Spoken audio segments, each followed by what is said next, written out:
Time is up. Your votes are in. But has Halfwit's luck finally run out?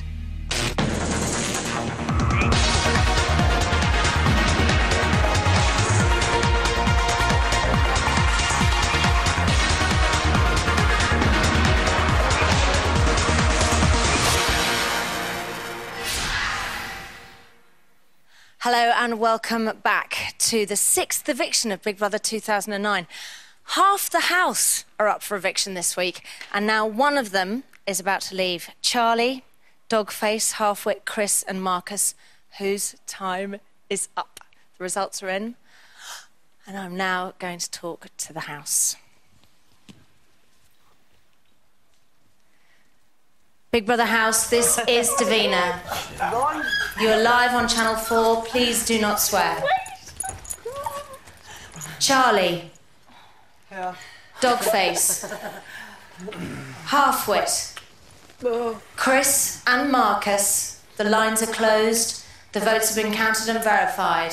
And I can now reveal that the 6th person to be evicted from the Big Brother House is... Good luck, you lot.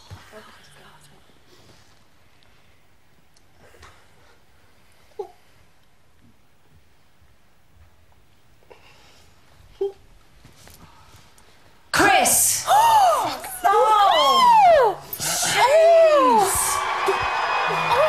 Chris, it's now time for you to say your goodbyes. I'm coming to get you! Jesus Christ! Unlucky son. See you, man. Lovely, mate. See you, dude. Okay. Take it easy. See you later, man. See you, buddy. Right. Oh, I get paint all over you, Right. 10, 9, 8, 7, 6, 5, 4, 3, 2, 1. Chris, you have been evicted. Please leave the Big Brother. Chris, you have been evicted. Please leave the Big Brother house. Chris, you have been evicted. Please leave the Big Brother house.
Welcome back to Big Brother, and please welcome Chris! And joining me tonight is pop goddess Melanie Blatt and psychologist Jeffrey Beattie. Now, honestly, I don't think I've felt such a surprise eviction in that house for a long time. Everybody was absolutely flabbergasted. It was a shocker, yeah, I was. To be honest, although, like, everyone said the same, they said, oh, I thought my name was going to come out, and you're sitting there and in your head you're thinking, oh, it's going to say Chris, and it happens, you're like, oh, God, I didn't want it to say Chris. Do you mean? Why's she done that for me? But also, watching everybody else in there. I mean, I think Dogface just kept going, Dog, you There can't call must her be some... Dogface. No, we do, I'm sorry. come on, she Matt. changed her name Give me by a break. deed-poll. It's fake, that. No, she changed her on. name. No, it's legal. They called her in the diary room, Sophie, as well. No, it's Dogface. Someone slip it up. I've always... There must be a mistake. I'll have words. Now, listen, you weren't actually nominated, and yet you're sat here. How does that feel? An injustice, isn't it? I don't know, I just felt... I don't know why... It was a stupid rule break as well. I don't think I deserved it. That's the thing. Like, What, talking about nominations? I didn't really do anything. You... Oh, my... Oh, look at you, that little picture What of did it. I do? Oh, what did I do? You didn't talked do about anything. nominations. I only said that... I said... Oh, right, then. Yeah, I talked only a little bit about Only a it. little bit about Not that bad. nominations, but even a little bit is illegal. Right, OK, then. Yeah. Listen, Mel. Yes. Did the right person go? Yes. Why? Because... No. Because, first of all, you and Sophie and Charlie were so confident that you guys were going to stay. And I love it when that kind of plan goes wrong. Yeah. And I think the dynamics of the house will change now. I mean, so you're interested in the sort of dynamic within the house because it's the big gangs. Absolutely. You know, you were quite powerful. You and Lisa and Dov, you were quite a big gang, and it, you know, they were almost. And it's the confidence thing. I don't know, because it always seems to happen in the house where the people that, well, I think assume them to be the cool group are never perceived as that from the outside. They always look like the losers, really, because they think that they're so Are you cool. saying he looks like a loser? From the outside. Are you saying he looks like a loser? Don't worry, I'll stick up for you. No, but I'm sure everybody's really nice in real life. But no, just from like a fan's I know what you're point saying. of view. I know what you're saying. You know what I'm saying. So, Jeffrey, what role do you think Chris played in the house? Was Well, I it think important? he played a particular role, and he created it for himself. He got the girl. If you get the girl, you have to be the alpha male in a situation like this. You have to take other men on. I think Chris got the girl, but avoided his role responsibilities. By not confronting other men. By not confronting other men, and I think.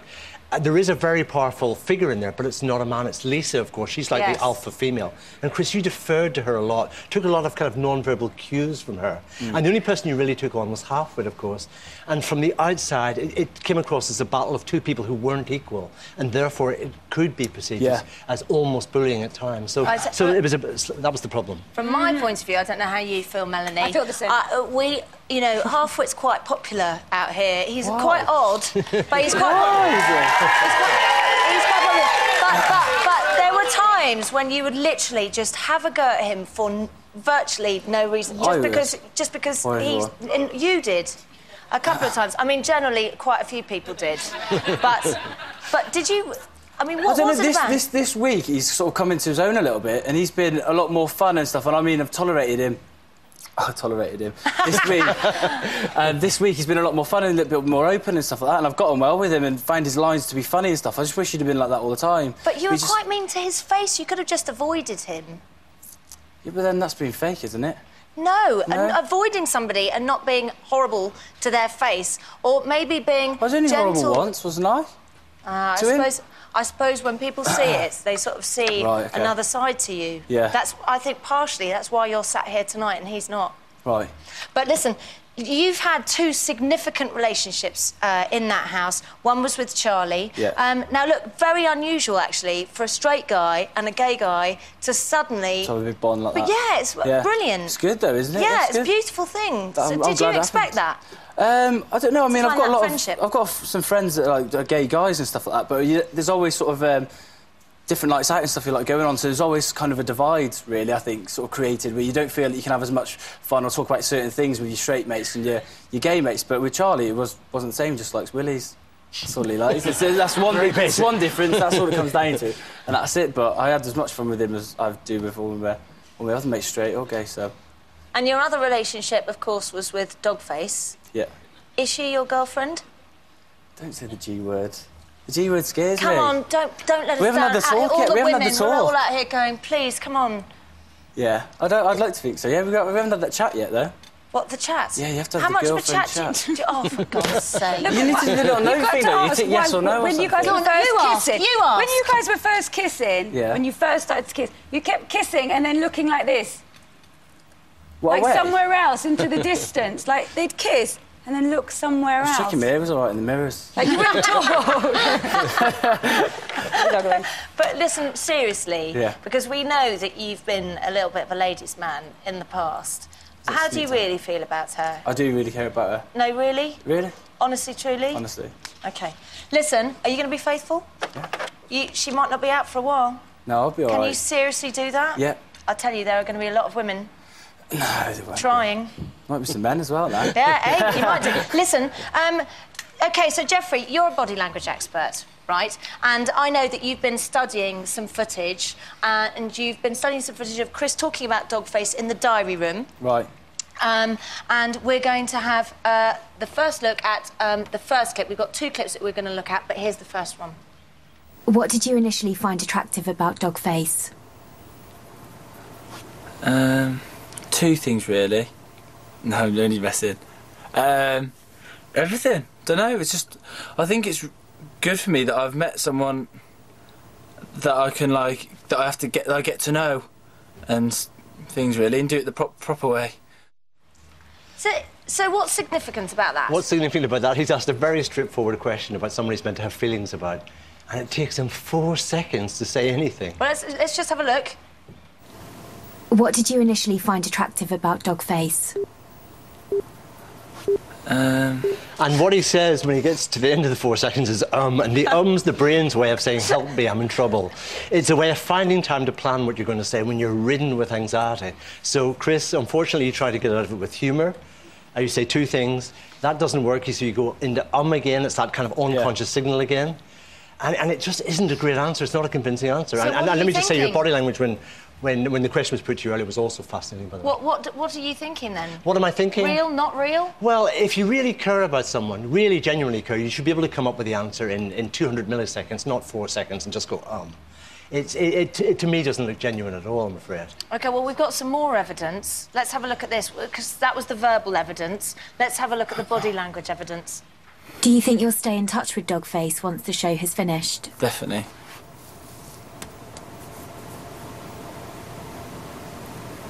I hope so. If she doesn't run a mile, I have to get an 8, then yeah. So what's Chris's body language telling us in that well, clip? I mean, even the audience laughed. I mean, what you were doing, Chris, was using something called self-adapters, which are these self-comforting movements we do when we feel acute anxiety. You used 19 in 9 seconds, and I've been analysing you in other situations. Your frequency is always much, much lower than that. So a sign of very, very negative emotion. And in fact, they're unconscious signals, but you were doing them so intensely that your conscious mind became aware of them, and you actually looked down to see what you were scratching. And of course, you will say that I was just itchy, but nobody is that itchy that much at that time. It just doesn't happen. So this is an unconscious signal of distress. You didn't like the question. Are you going to see Dogface after the show's over? You were really uncomfortable, and your unconscious movements reveal the whole story, I'm afraid. Right to reply. They're scary questions, though, aren't they? I find them scary. Because if you can't, like... I don't know, I just thought they were scary questions to answer. Because what if I'd have said that and then she'd be in the diary room saying that she didn't want to see us or something afterwards, so I was scared. It was your pride. Yeah. You were trying to sort of cover yourself pride-wise in case she said something embarrassing or negative about you. Yeah. OK. Do you think he's kind of nailed you a little bit in any area? No, because I still feel the same way and nothing will change that, but it's interesting. It's just interesting saying the right to say. Stuff. Yeah, but it's also He's interesting. saying the right stuff. He is saying the right stuff. You're very good. I'm almost convinced. But it's interesting that your body language was so different to many of the other questions we put to you. Right. So it was very distinctive to 1 or 2 questions that were run past you. You were very uncomfortable 1 or 2 of them. OK, now for all us cynics out there, you know, Chris, Dogface, beautiful couple. I know that you're sort of big in the media, and you've played the media game, haven't you? You've been in a pop band. Magazine deals. What are we thinking? I think everyone's a bit too cynical these days to go with that one. Even if it is a genuine relationship, I just think there wasn't enough passion behind it all for it to be... But they can't be. They're on telly. Can't do rudies on telly. Yeah, but you can do eye contact, lingering looks, watching. Yeah, I've already said this. I just think you're too aware of yourself and of what people are thinking of you. You just let yourself go, man. Just get but then if you let yourself go once and you get sort of trampled on, then you don't want to do it. You don't want to do it again. Yeah. Have you been hurt? Big time. So, but I don't want to. So you don't want to do it again. So I'm always, when those questions come up, I think I'm just teeing myself up for a big fall here. So I don't quite know what to say, or anything like that. Although there's things that I'd like to just come out and say, but I know there's always a bit of a guard up still. I just don't bother getting too much into it. What's been a personal highlight? I've got a feeling you're going to tell me off now. No, do you know what I was thinking? Do you know what? I was like, oh, look at him, body language expert. What I was thinking was, let's bring the mood up a little bit. Let's think about something really happy. What was your bestest moment? There's been loads. The tasks were just fantastic. I love doing the tasks. Which one did you like? The one where it was just me. No, that one was quite good. With the balloons, I want to see the balloons and stuff, what happened afterwards. But that one was quite good. The Tudor one was a nightmare. Dressed in Tudor, all the Tudor dresses. It was very, very funny, though. Was it? Charlie, bit trussed up in his dress. He was with you killing two it, doing your dance. Oh, it's so funny. And then hey nonny nonnying. Amazing. Oh, amazing. God. Ridiculous.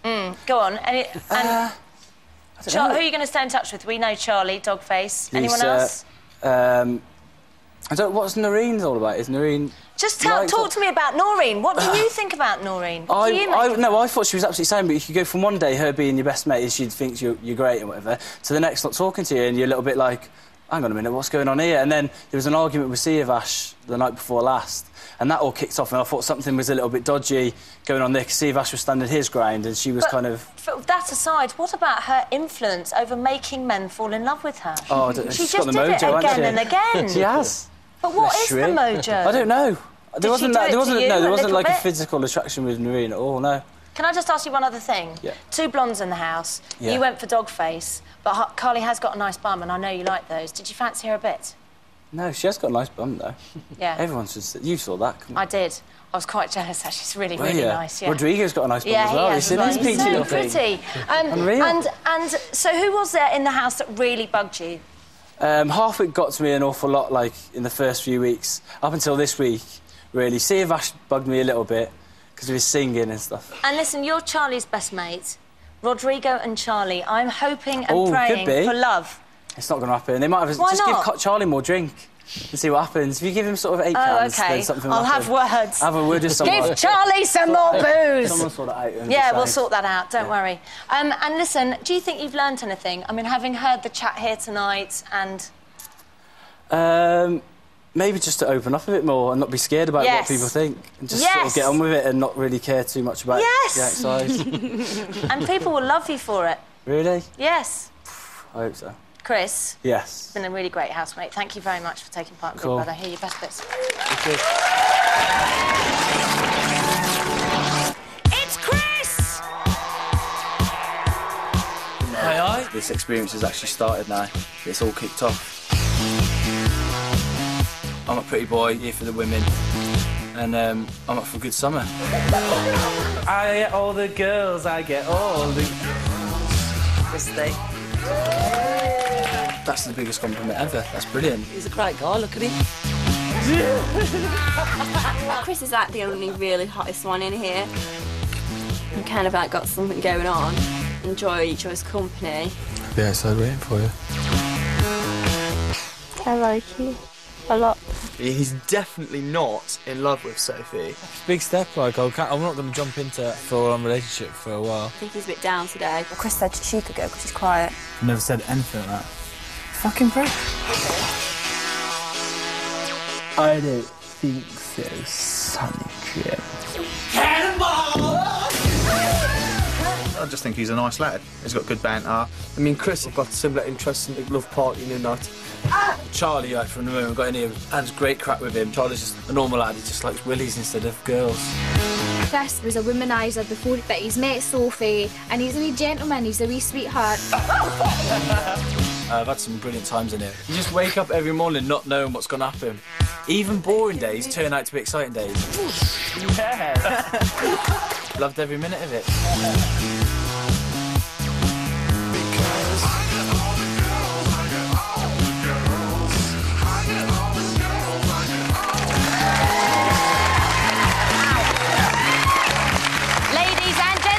Chris!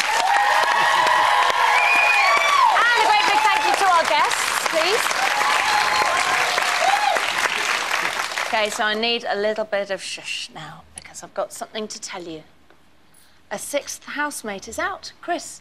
He's going to be joining me over on Big Mouth on E4 straight after this. Brace yourself. Can't wait. Brace yourself. Next week, Big Brother celebrates its 10th anniversary, so... stay tuned, because from Monday, a Big Brother housemate from each year will be dropping in to the house each day. Ooh, exciting. And join me next week when we'll be saying hello to a fresh crop of brand new housemates. I'll see you then. Good night.